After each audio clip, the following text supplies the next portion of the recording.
Hello, this is Steve George with you once again, and it's great to have you here. The previous videos in this series have focused on sharing some Gold Client fundamentals that have led us up to this point. But in this video, we transition to sharing actual how-to content so that you can begin using one of Gold Client's most important and useful functions known as Data Snap. The agenda will focus on these areas. First, an introduction to Data Snap with a focus on its purpose and use cases. How to use Data Snap to initiate data exports. We'll conclude the session with some useful content, configuration, and where to locate additional resources.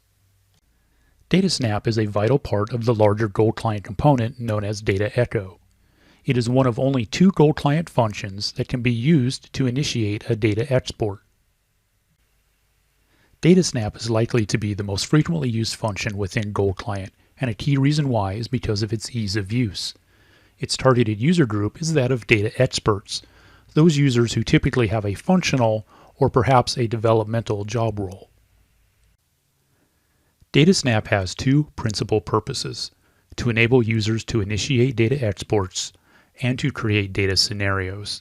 You can think of these scenarios as a variant that can be saved off and then reused. Scenarios will be discussed in detail in a later video. Generally speaking, Data Snap is suitable for whenever a user needs to quickly copy a practical amount of data from one client to another. A few examples are listed on this slide, but this is certainly not a complete list. An example would be for a user who needs to provide production support and therefore must copy business data from prod to any lower level system where they have wider access and would be able to sufficiently troubleshoot the issue.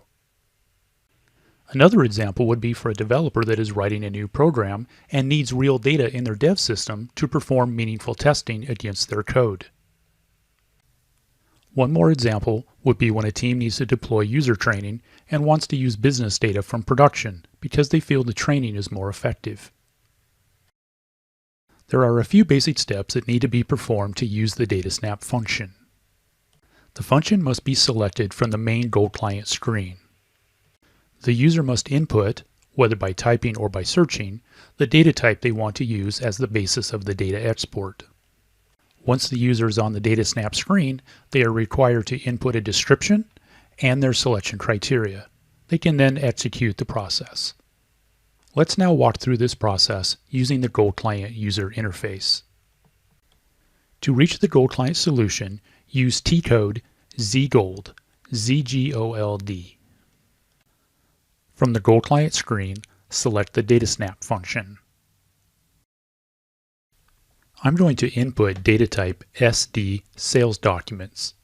And just a quick reminder that the previous video shared content about searching for data types, so I'm skipping that step here. Next, select the Execute button. On the next screen, input an export description. This is a mandatory entry. It's advised that the description be something meaningful or recognizable to the user, as this will be helpful when importing the dataset into the target client. Next, input the selection criteria. Notice that the sales document field is mandatory, and so this input must be fulfilled. I'm going to input a small range of sales docs, 5111 to 5120. Select the Schedule Job button to initiate the export. The job name is defaulted from the export description, but can be modified by the user. The default option is to start the job immediately, but the date-time option allows for future scheduling when useful. Select the Accept button and then close any subsequent messaging. The export job can be monitored via T-code SM37. This T-code can also be accessed by selecting the Job Monitor shortcut, which opens SM37 in a new SAP GUI session. An alternative to SM37 is to use the Export Dashboard function for monitoring purposes. For this example, I will rely on calling SM37 directly. Now it's just a matter of waiting for the export process to complete. Once done, the user can sign into the target client and initiate the import. This activity's content is shared in a separate video. Please be aware that there is no option for foreground processing in DataSnap. All exports are background only. DataSnap contains a function named showCount.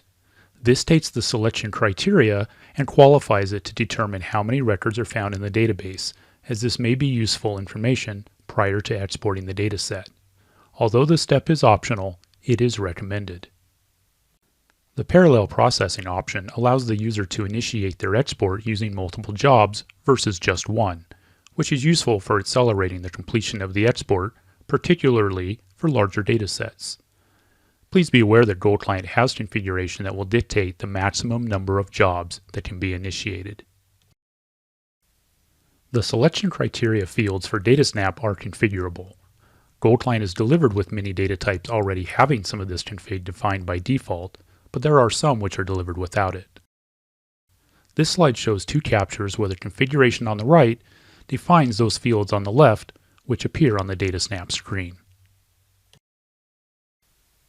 For additional information, including how-to content, please reference these user guides, which are located on the Qlik Help website. I hope this content was useful as an introduction for using the DataSnap functionality. With a bit of practice, you should be able to initiate some data exports of your own in no time. A separate video will cover the next process, which is to perform the import of data into the target client.